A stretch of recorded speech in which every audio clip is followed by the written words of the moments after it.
찬양과 연주 하나님께서 기뻐 봐주신 줄 믿습니다. 이 시간 담임 목사님께서 차별하지 말라는 제목으로 말씀 선포하실 때 큰 은혜 받으시길 바랍니다. 할렐루야. 3부 예배에 오신 여러분 한 분 한 분을 주의 이름으로 축복합니다. 옆 사람과 기쁘게 인사하겠습니다. 오늘도 하나님의 음성을 들읍시다. 우리 시온성가대 온 만물 다 가져도 하나님의 은혜를 갚을 수가 없습니다. 우리 피조물들이 모여서 오늘은 하나님을 경배하고 예배하고 있습니다. 최고로 행복한 순간입니다. 할렐루야. 오늘도 정말 차별하지 말라라는 말씀을 같이 나눌 때 여러분 오늘 이후로부터 차별이라는 단어는 여러분의 인생에 꼭 붙어 다니지 않았으면 좋겠다라는 생각이 듭니다. 오늘 악기들이 같이 이제 해서 너무 좋으네요. 콘트라베이스 비가 올는지 말는지 비 올라 뭐 클라리넷 또 뭐가 있죠? 바이올린. 저는 설교만 집중 안 해서 저런 걸 잘 몰라요. 좀 좋지요, 여러분. 우리 새로 네 분이 오셨는데 한번 자리에서 일어나시죠. 박수 한번 하시겠습니다. 환영합니다. 감사합니다. 앉으시죠. 이분들이 어디서 오냐면 홍제, 하남, 일산, 경기도 광주 저 무거운 악기를 들고 십자가 지듯이 여기까지 오셔요. 사랑하는 여러분, 참 열정이 대단하다. 제가 한 주간 동안 감사했어요. 오늘 몇 명이나 쓸래나 했는데 4명이 다 오셨어요. 면접을 다 봤는데 그래서 너무 멀어서 안 오시겠지 했는데 제 가슴이 벅차오르고 있어요. 세상에 제일 행복한 사람은 하나님의 은혜와 예배를 사모하는 거거든요. 오늘 큰 은혜 주시고 복 주실 줄로 믿습니다.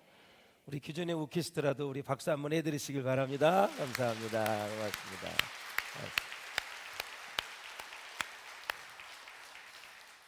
자, 사람의 첫 인상은 3초에서 또 0.3에서 3초 사이에 결정이 된다 그래요. 누구를 만났는데 면접을 한다 그러면 0.3에서 3초 사이에 그 사람의 첫 인상이 결정이 된다라는 거죠. 이를 증명하기 위해서 심리 분야에서 다양한 실험을 했습니다. 진행을 했어요. 같은 사람이 평상복을 입은 경우와 멋진 양복을 입은 경우가 있었고 또 한편은 고급 승용차를 탄 경우와 경차를 타는 경우 주변 사람들의 태도를 관찰했더니 많은 사람이 편견을 보였다는 거예요. 이러한 편견은 자연스럽게 어디로 이어지냐면 차별로 이어지기 시작을 합니다. 저 개인적인 얘기를 해서 너무 죄송한데 제가 39살에 용인 비전교회에 부임을 했습니다. 첫 번째 사택에 영화 2차 아파트 맞은편에 있는 신하빌라라는 301호에서 살았습니다. 그래서 한 7, 8년을 사는 것 같아요. 그래서 이제 거기 계단이 너무 가파라서 우리 어머니가 못 올라가서 이제 3호 아파트로 우리 재정교회 장로님들이 잘 또 이렇게 배려해 주셔서 3호 아파트로 왔지요. 그러다가 이제 또 살다가 영화 2차 아파트로 또 이사를 하게 되었습니다. 당시 제가 부임할 때 봉고차 한 대가 있었습니다. 부교육자가 하나도 없었지요.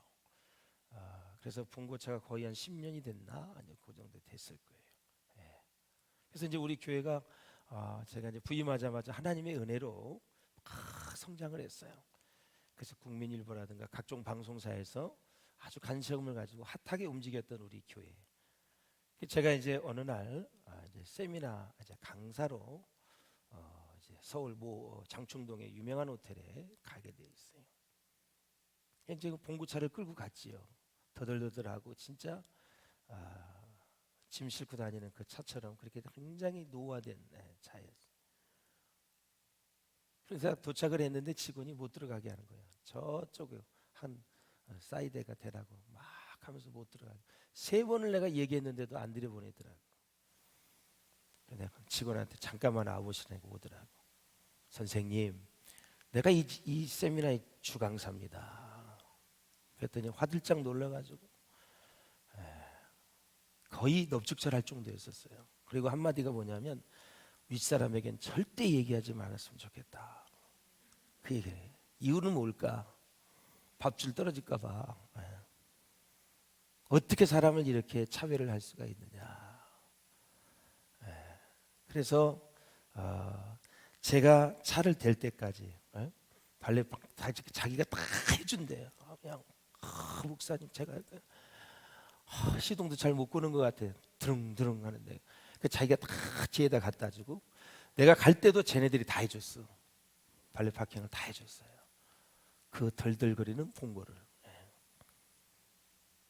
그래서 잘하고 나왔는데 또 얼마 전에 이제 저희 교회가 이제 건축을 앞두고 있어서 제가 여기 다시 부임해 보니까 이전 목사님이 타셨던 제네시스가 있더라고. 또 보니까 다 할부야. 그래서 몇만 원씩 나가고 유지비도 많이 들고 그래서 건축도 했는데 담임 목사 여러분 오해하지 않고 들었으면 좋겠어요. 1년이 이제 좀 넘어가는데 그래도 어떻게 하면 도움이 될까 그래서 바로 제가 이제 그걸 팔아서 한 3천 얼마인가를 또 이제 교회 헌금을 하고 제가 이제 스타렉스와 이제 스타리아를 이제 타고 다니고 한 3, 4개월 전이니까 서울의 저 강변에 하자 들어가는 아주 유명한 호텔에 또 제가 이제 강사를 갔는데 똑같이 또 그러는 거예요. 스타렉스를 갖고 가니까 어디서 저런 짐차가 왔나 그래서 기차 안 타지 마 이러는 거래서 3번을 또 해도 안 돼. 일로 오세요. 자기 이제 어디로 빠진 걸 물어보는 줄 알고 여기 세미나 내가 주강사인데요. 어디로 가야 돼요? 네. 자 이렇게 인도해 주셔서 잘하고 그 사람도 또 파킹 다 해줬어 자기들이. 쟤네들이 언제 스트렉스를 몰아봐. 그럴 때 보는 거지. 사람은 이렇게 차를 보고 차별을 해요. 차를 보고 사람을 차별하는 거죠. 나쁜 거죠. 집을 보고 차별을 하고 학력을 보고 차별을 하고 옷을 입은 거 무슨 가방을 들었느냐 그걸 차별하고 신발, 액세서리 다 차별 조건으로 삼는 거죠. 이런 것들이. 성경에 보니까 사람은 외모를 보거니와 나 여호와는 너희의 중심을 보신다. 아예 성경은 나와 있어. 사람은 외모를 봐요. 결혼하시면서 나는 절대 외모를 1도 안 봤다는 사람 손 들어봐요. 내 아내 남편 봤지요?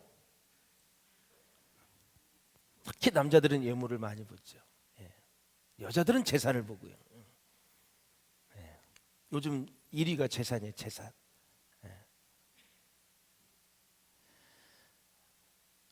사랑하는 여러분, 이렇게 편견과 차별이 난무한 상황에서 세상에서 얼마 전에 마음이 따뜻하고 훈훈해지는 영상을 하나 보게 됐는데 어느 목사님이 제게 보내주셨더라고요. 미국의 한 대형 교회 앞에서 덥수룩한 수염에 남루한 옷차림으로 한 그런 노숙자가 앉아 있었습니다. 근데 이 노숙자는 성경에 나오는 사도행전 3장에 나오는 안준뱅이가 성전에서 구걸했던 것처럼 매 주일 예배에 참석하는 사람들이 가장 많이 지나다는 길목에 딱 앉아서 구걸을 하는 거예요.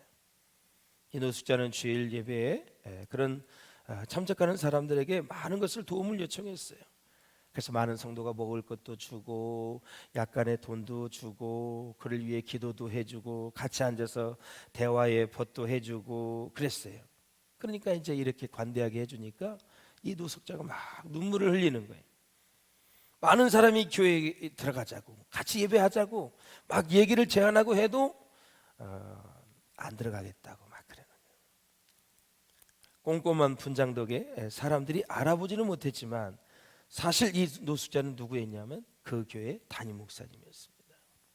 분장을 한 거죠. 정말 이 사람들이 하나님의 말씀을 그렇게 가르쳤는데 교회 앞에 있는 노숙자를 어떻게 대하는지 실험을 한 거예요. 실험을 한 거예요. 혹시 우리 교회 앞에 노숙자가 있으면 확 여러분들이 가발을 벗겨적해서 한번 확인해 보세요. 혹시 제가 앉아 있을지도 몰라. 김 집사가 어떻게 말하나 어떻게 대하나 다 봐야지. 에? 사람이 겉과 속이 다르기 때문에, 평상시의 마음과 이게 다르기 때문에, 그랬을 때 사람이 진정으로 드러나게 되고, 환난을 당했을 때 믿음이 측정이 되게 되어 있고, 남루한 사람을 봤을 때 그 사람의 인격이 드러나게 되어 있다라는 거죠. 예. 그래서 이 영상은 많은 사람들에게 감동과 도전을 주었는데, 이 주님의 교회는 세상이 가지고 있는 편견과는 다른 믿음의 시선을 가져야 된다. 할렐루야. 믿음의 시선으로 사람을 볼 수 있어야 된다라는 거죠. 사도 야고보는 그리스도를 믿는 신자 가운데는 차별 대우가 없어야 한다고 아주 힘있게 말하고 있어요. 한번 1절을 같이 보겠습니다. 시작. 내 형제들아, 영광의 주 곧 우리 주 예수 그리스도에 대한 믿음을 너희가 가졌으니 사람을 차별하여 대하지 말라. 아멘. 자, 지난 시간에도 보았지만 야고보는 예수님의 친동생입니다. 혈육이에요. 예수님의 형제인데, 하지만 야고보는 예수 그리스도를 형님이라 그러지 않고 주님이라고 부르고 있습니다. 왜냐하면 예수님의 3년의 공생의 기간에는 자기의 친형이 메시아임에도 불구하고 하나님의 아들임에도 불구하고 믿지를 않았어요. 그래서 이 가정인 집안의 식구가 원수라는 성경의 말씀이 나와 있죠.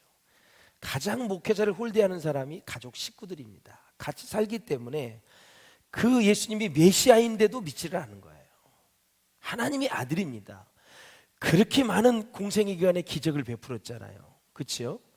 우리 형이 죽은 자를 살렸대. 갈릴리 풍랑에서 막 사람들을 막 건져냈대. 500여의 기적이 일어나서 2만 명이 먹었대. 아무리 중풍병자, 문둥병자, 죽은 나사로는 살려도 믿지를 않는 거죠. 그래서 기적이 사람 그 하나님을 믿게 하는 게 아니에요. 기적이 있어도 안 믿는 사람이 있어요. 기적이 없어도 믿는 사람이 복인 줄로 믿습니다. 네가 보는 거로 믿느냐, 보지 않고 믿는 자는 더 복이 있다 말씀하신 것처럼, 기적이 없어도 말씀 하나만으로 그대로 받아들이고 믿고 사는 것이 축복이다라는 거예요. 그래서 이 야고보가 나중에 불신자였다가 예수님이 부활하신 이후에 또 오순절 마가의 다락방에 성령이 충만한 그때에 이제 비로소 예수를 하나님의 자기 형을 하나님의 아들로 믿고 메시아로 믿은 거죠. 그래서 오늘 1절에 보면 영광의 주님 이렇게 표를 하는 거예요. 영광의 주님. 예. 사람이 변화돼야 돼요. 물과 성령으로 거듭나야 돼요. 예. 그래서 사랑하는 여러분, 믿음이 있는 사람은 차별하지 않습니다. 반대로 또 차별하는 사람은 믿음이 없는 사람입니다. 진정한 예수 그리스도의 믿음의 대상으로 우리가 산다면 차별하지 않습니다. 사실 차별 대우를 하는 사람에게 과연 진실한 믿음이 있다고 할 수 있을까요? 없는 것입니다. 그 믿음을 다시 점검해 봐야 돼요.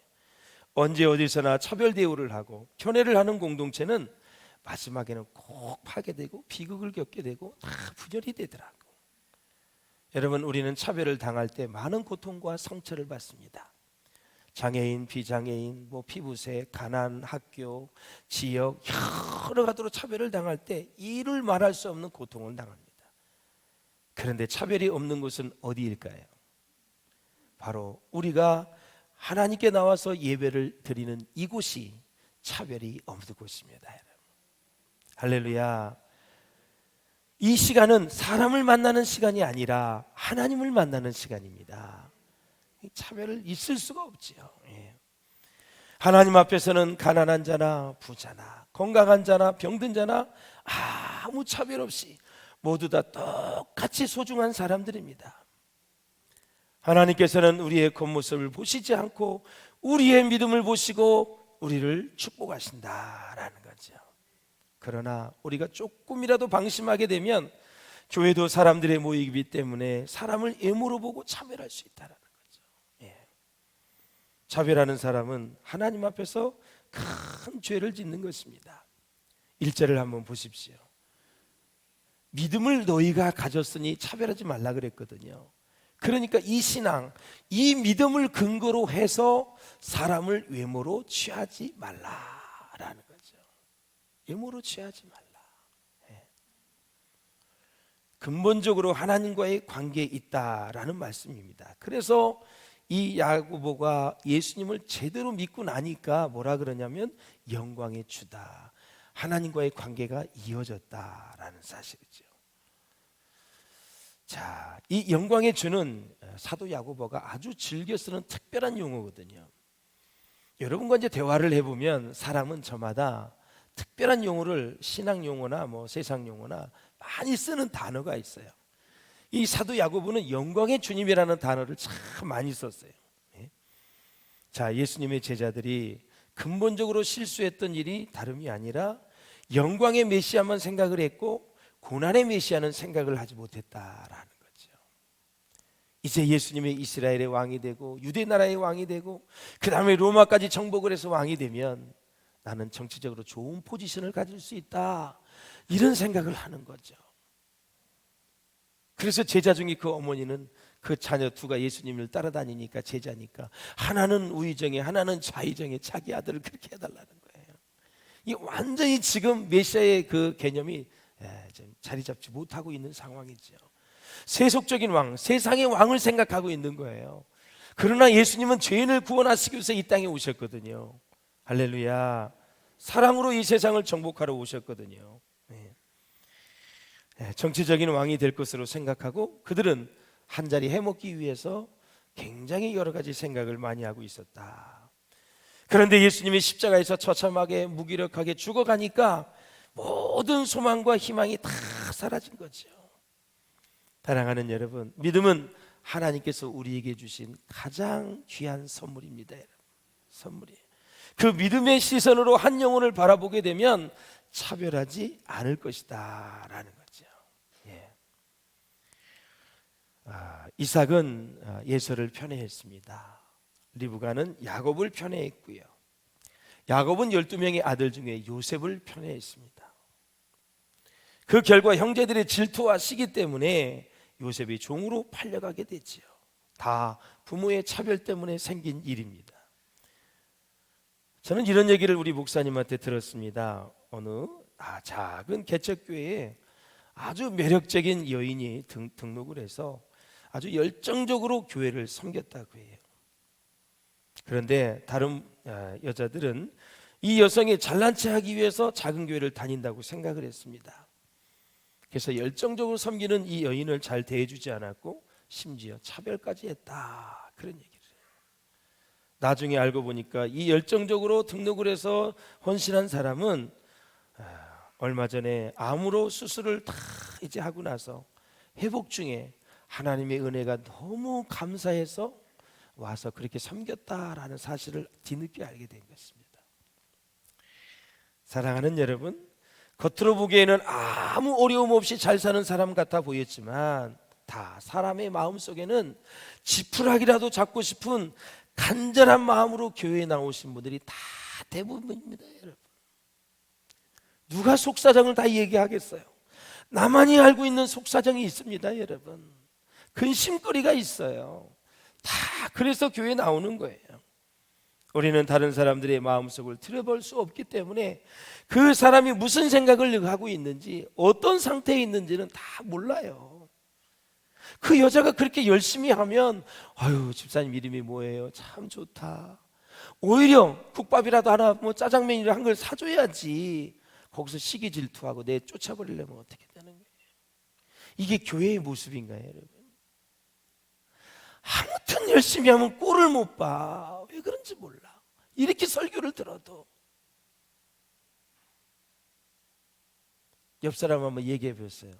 왜 꼴을 못 보세요? 한번 물어봐요. 한번 물어보세요.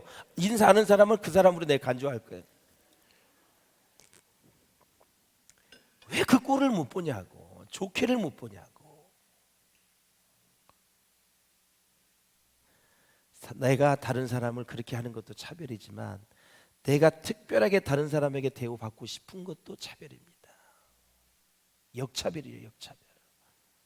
나는 많은 성도가 있지만 나는 담임 목사님한테 특별하게 사랑을 받아야 돼. 이렇게 생각하는 것도 차별이에요. 차별. 그게 채워지지 않으면 사람은 또 시들시들해지게 돼 있는 거예요. 그래서 사람을 보지 말고 하나님만 바라보라는 거예요. 하나님만. 할렐루야. 응? 누구든지 하나님 앞에 나왔다는 것은 외모로 보기에 어떠하든지 갈급하신 것이 있고 어려움이 있기 때문에 나오는 거거든요. 그러므로 살아가는 여러분, 우리는 누구든지 정말 하나님 앞에 나온 사람들이 다른 사람 때문에 걸려 넘어져서 신앙생활 하지 못하도록 그렇게 하는 장애물을 다 우리가 치워줘야 돼요. 그렇게 할 수 있기를 주의 이름으로 축원합니다. 그렇다면 이 세상은 왜 사람을 차별하고 판단하는 것일까? 첫째, 외모로 사람을 취하기 때문에 그렇습니다. 외모로 취하지 말라는 헬라어가 프로소포렘푸시아라는 단어인데 얼굴로 취하지 말라 그 뜻입니다. 얼굴이 잘생겼느냐 못생겼느냐 그걸 가지고 사람을 구별하지 말라는 거예요. 머리가 벗겨졌느냐 있느냐로 차별하지 말라는 거예요. 옷을 보고 그 사람의 모든 상황을 보고 차별하지 말라는 거예요. 배경을 보지 말라는 거예요. 여러분, 이 세상에서 가장 어려운 일이 무엇일까? 여러분, 가장 어려운 일이 뭐예요? 저에게 물어보신다면 저는 이렇게 대답할 것 같아요. 가장 어려운 것은 사랑하는 일입니다. 진짜 살아보니까, 목회해보니까, 성경을 보니까 돈 문제도 아니야. 진짜 어려운 거는 진심으로 그 사람을 주의 이름으로 사랑하는 게 제일 어려운 거예요. 진짜 용서하는 거. 용서가 제일 쉬운 분 한번 손 들어보세요. 예, 머리는 긁지 마시고요. 예, 제일 쉽지 않아요. 쉽지 않아요. 예. 예수님은 우리 믿은 성도들에게 세 계명을 너희에게 주노니 서로 사랑하라 그랬어요. 하나님께서 우리에게 주신 최고의 선물이 하나님의 사랑인 줄로 믿습니다. 예수님의 사랑은 내가 왜 저 사람을 사랑해야 하는지 이유를 알지 못하는 무조건적인 조건이 없는 사랑입니다. 그저 순수한 마음으로 다른 영혼을 조건 없이 사랑하면 우리는 천하보다도 귀한 영혼을 얻을 수가 있어요. 레미제라블이라는 책 여러분 다 아시잖아요. 주인공이 여러분 장발장 아닙니까? 형편이 너무너무 어려워서 이 장발장이 성당에 들어가서 뭘 훔쳤지요? 은촛대를 훔치지요. 너무 배가 고파서 그걸 팔아서 뭘 사 먹으려고 그랬는데 경찰에 붙잡혀요. 그래서 이제 조서를 받고 있는데 누가 오냐? 성당에 신부가 오게 됐죠. 그래서 변호를 해주는 거예요. 신부님이 그때 어떻게 했어요?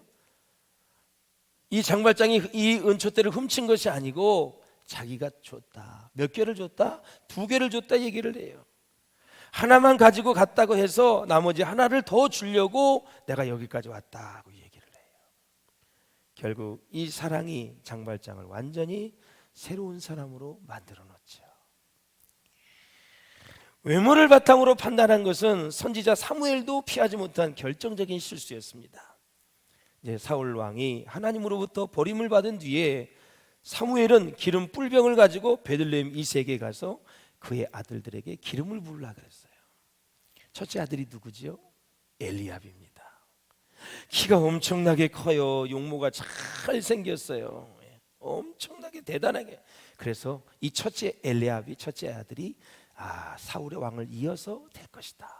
기름을 불렀는데 하나님이 No! Stop! 하지 말라는 거예요. 네. 이야, 정말 놀라요. 여호와께서 내가 보는 것은 사람과 같지 아니하니 사람은 외모를 보거니와 나 여호와는 중심을 보느니라. 그러니까 그의 용모와 키를 보지 말라. 내가 이미 그를 버렸노라. 사랑하는 여러분, 참 하나님이 버리실 때가 가장 두렵지 않습니까, 여러분? 중요한 건 사울은 현재는 그대로 왕이야.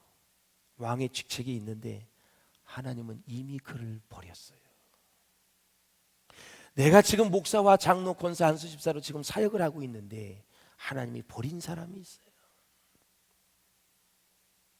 무서운 것입니다. 내가 자리를 잡고 있다고 해서 지금 모든 것이 다 갖추어진 게 아니에요. 사울하고는 지금 성령 충만하여 막 살찐 거 다 가져와 가지고 막 제사를 드린다 그러고 막 잘 나가고 지금 많은 사람들이 따를 때예요. 그런데 하나님은 이미 버렸다. 하나님이 도와주시지 않겠다. 성령의 기름 부으심이 딱 끊어버렸어요. 그리고 마음이 맞는 자를 세우는 과정 속에 지금 나오는 거예요. 결국 이새의 아들 다윗을 만나니 내 마음에 합한 자라 말씀하셔서 그가 왕이 되잖아요. 그 과정 속에서 계속 지금 선지자 사무엘도 외모를 보니까 외모 보지 말라 이거죠. 저 산골짜기에서 양떼들의 똥이 묻어있는 온 옷이 남루한 막내 아들, 하나님은 다윗에게 꽂혔어요. 여러분, 다윗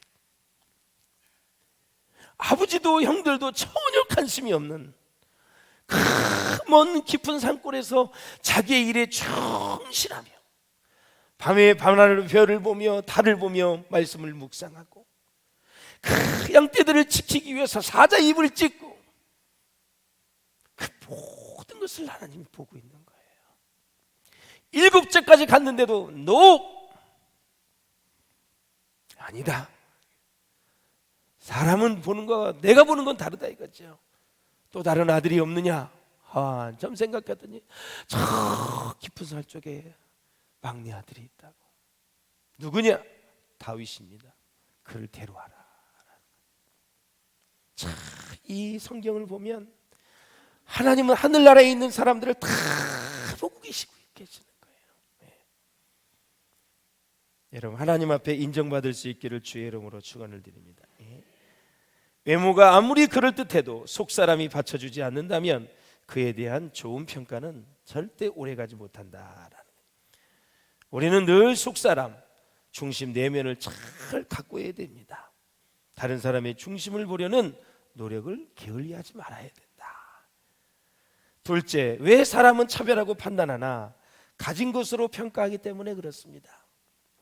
얼마나 많은 재산이 있는가? 얼마나 높은 학식을 가지고 있는가?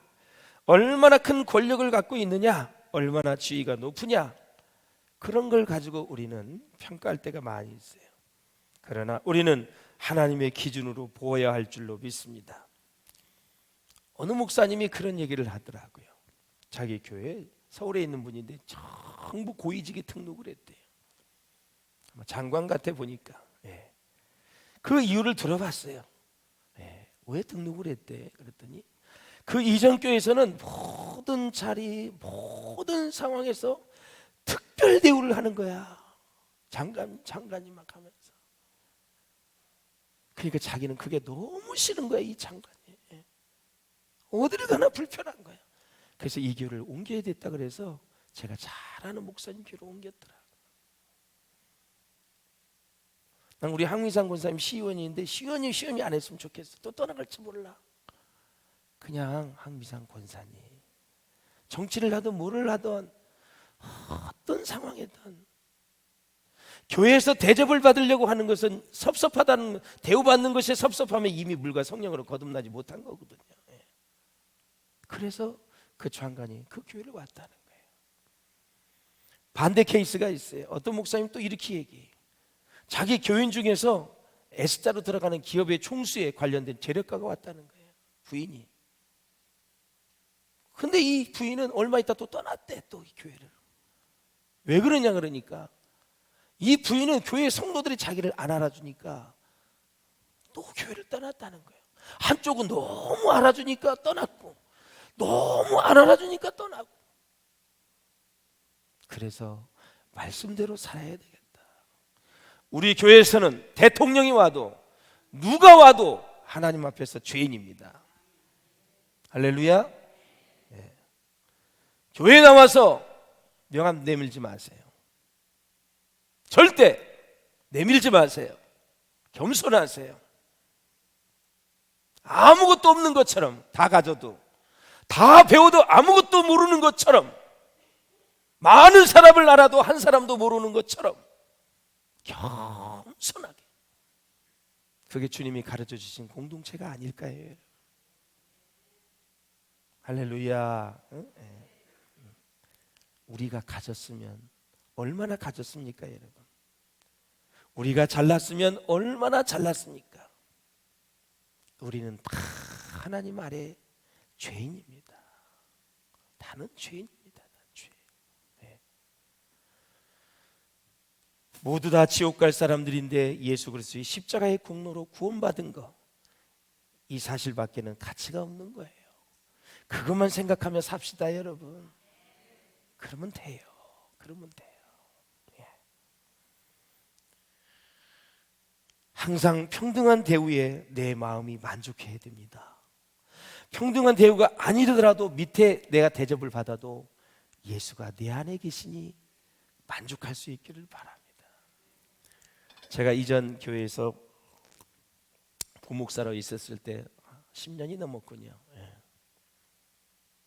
부목사를 한 7년 있었나 6년 있었는데 참 기억에 남는 분이 있어요.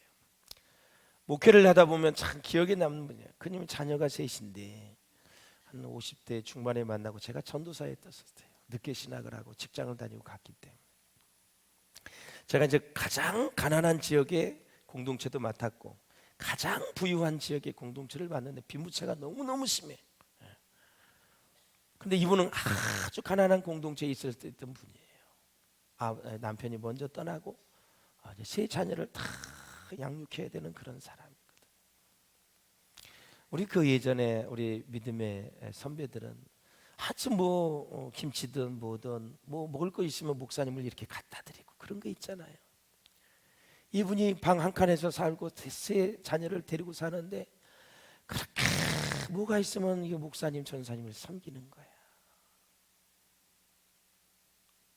그런데 이제 제가 6년째 되는 해인가 이제 중환자실에 이분이 이제 돌아가실 날이 가까웠는데 저도 가 있고 자녀들이 이렇게 다 와 있더라고요. 마지막 인사하라고. 근데 이분을 잊을 수가 없는 거예요. 권사님. 첫째 아들한테 얘기합니다. 그거 잊을 수가 없어. 말도 어눌한데 이분이 초등학교도 안 나온 사람이야. 그렇게 교회를 받들어 섬기네. 큰애야, 너 맨 밑바닥에서 신앙생활 해야 된다. 높아지면 안 돼. 높아지면 우리 가문 망해. 절대 높아지면 안 돼. 밑바닥에서 신앙생활 해야 돼. 둘째야, 그러면서 쫙 말씀. 셋째까지 그렇게 새벽기도 열심히 하시고 그렇게 주의 종을 그렇게 섬기더니 그 세 분이 다 장로가 됐습니다. 얼마나 부유하게 사는지 모릅니다. 그 어머니가 초등학교도 못 나는 분이 그렇게 기도하고 교회와 종들을 섬기던 그분이 뒷바닥으로 내려가야 돼. 잊어버릴 수가 없어요. 높아지면 우리 가문이 망해 그러더라고요. 그러다 5분 10분 있다가 돌아가셨어요. 잊을 수가 없어요. 너무 귀한 분이에요. 마음이 높아지면 안 돼요. 겸손하게 주시는 대로 감사하며 교회를 잘 섬길 수 있기를 주의 이름으로 축원합니다. 지난주에 제가 예수님이 우리에게 주신 선물 3가지를 얘기했는데 뭐뭐 얘기했죠? 말씀, 성령, 교회라 그랬어요. 예수님이 우리에게 주신 3가지 선물을 기억하시고 여러분의 심령이 부흥됐으면 좋겠어요. 여러분의 심령이 예수님으로 인해서 부유해지셨으면 좋겠어요. 세상 것으로 막 갈급해하지 마시고 세상 것을 못 가져가지고 막 바닷물을 먹어서 더 갈급한 사람처럼 그렇게 하지 마시고 예수님의 생명수, 말씀, 성령, 교회를 통해서 주시는 은혜로 배불리 먹었으면 좋겠어요.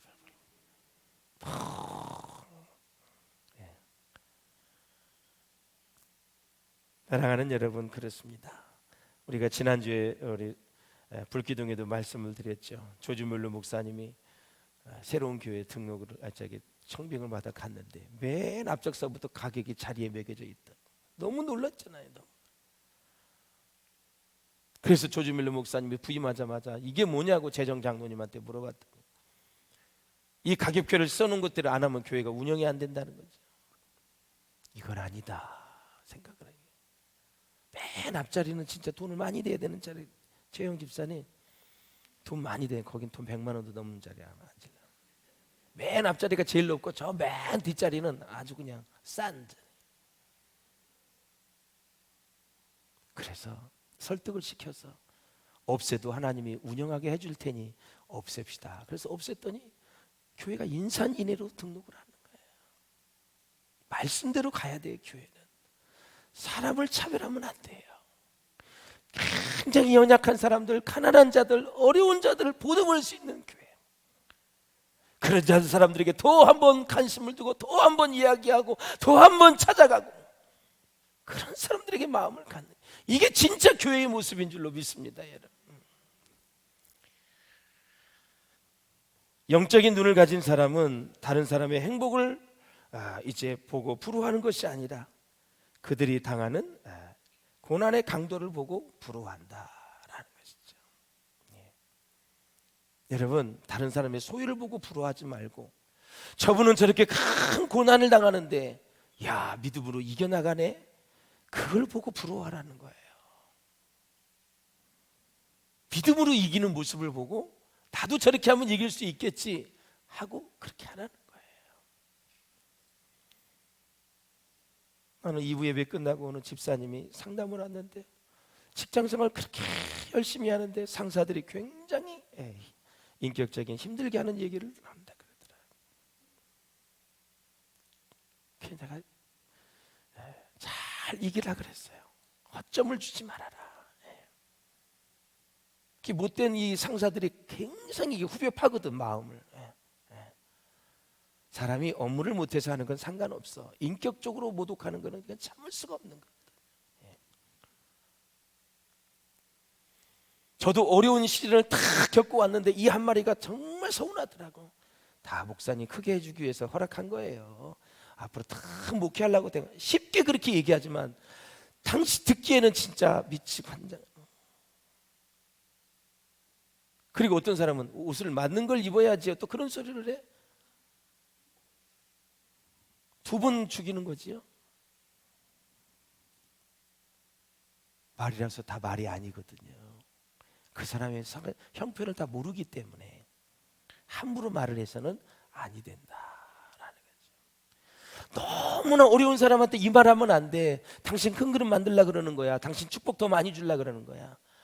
그건 나중에 해도 돼요. 이길 수 있도록 이루만 해주세요. 할렐루야. 이루만 해주세요. 그 사람이 너무 힘들어 지금. 너무 힘들어. 그냥 그 힘듦을 이길 수 있도록, 견뎌낼 수 있도록 붙잡아 주시고 기도해 주시고 격려해 주시고 위로해 주면 되는 거예요. 사랑하는 여러분, 그래요.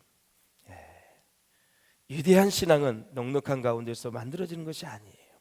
가장 낮아지고 비천해지는 경험을 통해서 만들어지는 것입니다. 또 이 대목에서 우리가 한번 기억해야 될 것은 부 자체는 절대로 죄가 아닙니다. 그러므로 부를 무조건 정죄해서도 안 됩니다. 가난한 자가 또 신앙생활 잘한다는 그것도 아닙니다. 가난한 자가 무조건 의인으로 부르는 것도 아닙니다. 가난이 의인은 아닙니다. 분별을 잘 하셔야 돼요. 가난하고 부하다는 것을 묻지 말라는 거예요. 건강하냐 병들었냐 그걸 묻지 말라는 거예요. 다 주변적인 거고 지극히 작은 것이 아닌 거죠. 어떤 것이든 사람을, 한 영혼을 천하보다도 귀하게 여기고 차별하지 말라라는 거죠. 어거스틴의 책에 보면은 죄를 2가지로 나눠요. 하나는 예수 믿기 전에, 구원받기 전에 죄, 구원받은 이후에 애프터 죄, 또 로마 카톨릭에서는 세례받기 이전의 죄, 세례받은 이후의 죄. 그래서 어떤 사람은 세례를 늦게 받는다 그래요. 하나님이 가중처벌을 해요. 예수 믿은 이후에, 구원받은 이후에, 세례받은 이후에 짓는 죄와 그 다음에 그거 모르고 짓는 죄, 이게 달라요, 여러분. 그래서 어떤 사람은 세례를 늦게 받았다 그래요. 가중처벌 안 받으려고. 사람을 외모로 취하는 것이 본문의 죄라 그랬어요. 한 가지만 말씀드리고 마치겠습니다. 여러분, 그 전라북도 김제에 가면 금산교회가 있어요. 금산교회, 기역자형 교회지요. 거기에 보면 이자혁이라는 사람과 조독삼이라는 사람이 나오는데 저기가 기역자예요. 기역 이렇게 돼서 기역자 그러는 거예요. 이 이자이기가 누구냐면 경남 남해 아시죠? 거기서 태어나가지고 너무나 가난한 농가에서 태어나서 먹을 것이 없어서 어린 나이에 부모를 잃고 전국을 떠돌아다니며 친척집을 떠돌아다니면서 행상으로 근근히 정말 먹고 살았던 정말 거지 같은 그런 모습이었어요. 전국을 다 다니다가 김제에 도착을 해서 이 조독삼 씨를 만난 거예요. 이 사람이 얼마나 부자인지 그 금산교회 주변에 수백만 평이 조독삼 씨의 땅이에요. 그래서 그 조독삼 씨의 마부로 들어간 거예요. 마부가 뭔지 아시죠? 말을 똥 치워주고 다 이렇게 하는 거. 그래서 이제 선교사님이 이자익 씨를 전도를 해서 그 금사교회에 등록을 하게 된 거죠. 세월이 지나 장로를 투표할 때가 돼요. 1909년도에 있었어요. 그런데 조독삼 씨는 떨어지고 마불은 장로의 피택이 된 거예요. 그 당시 문화로는 이해할 수가 없는 상황이죠. 그런데 이 조독삼 씨가 얼마나 훌륭하냐면 강제장에 나와서 저는 여러분들에게 덕을 끼치지 못했습니다. 저희 마부이지만 이 이자익 씨를 우리 금산교회에 참 좋은 장로로 만들어서 교회를 부흥시킵시다 하고 들어간 거예요. 은혜가 되죠, 여러분. 은혜가 되죠. 그런데 얼마나 은혜스럽냐면 조독삼 씨가 사실 이자익 씨보다 9살이 많거든요. 모든 행동거지가 보니까 마음에 들어. 그래서 조독삼 씨가 평양시간학교를 보내요. 졸업하고 왔어요. 세상에 자기 담임 목사님으로 또 모시는 거야. 조독삼 씨가 자기 마부를 자기 담임 목사님으로 모시는 거야. 가장 그 주의 종은요 고향과 친척과 가정에서 잘 대우를 못 받거든요. 그런데 이 마부를 신학교까지 장학금 다 대주고 또 졸업을 하니까 자기 담임 목사님 모신 거예요. 이 조독삼 씨 때문에 총회장을 3번 했고 20개 교회를 세워서 하나님께 영광을 올려드린 전설적인 인물이죠. 우리 한번 여전도회나 남전도회나 우리 학생 청년들 시간 되면은 같이 이제 교사들 이런 교회 가서 한번 탐방도 해보시고 가서 말씀도 잘 들으시고 책도 있어요. 제가 책을 2번이나 다 읽었어요. 사랑하는 여러분, 외모를 보고 우리가 차별해서는 안 돼요. 오늘 이후로부터 여러분 어떤 상황에서도 차별하지 말고 정말 여러분 예수님의 따뜻한 사랑을 온 백성들에게 여러분 주위에 있는 모든 사람들에게 다 흘려보낼 수 있기를 주님의 이름으로 축복합니다. 기도하겠습니다. 우리 기도하실 때 하나님 평생 차별하지 않는 인생이 되게 도와주시옵소서. 예수님이 우리를 차별하지 아니하셨기에 십자가에 죽으셔서 예수님을 믿는 자마다 다 구원을 받고 하나님의 자녀가 되었습니다. 주여 행여나 차별을 하여 다른 사람에게 상처를 준 적이 있다면 회개하게 하시고 용서를 구하게 도와주시고 혹시나 내가 다른 사람들보다 특별 대우를 받아야 된다고 생각했던 이 역차별도 생각을 하면서 주여 이 모든 것이 다 내려놓게 하여 주시옵소서. 그저 주님의 사랑으로 사랑하며 하나님 우리가 용납하며 하나님 주님 오시는 그날까지 모든 영혼들을 사랑하며 용서하며 차별하지 않고 인간의 본연의 아름다운 모습을 가지고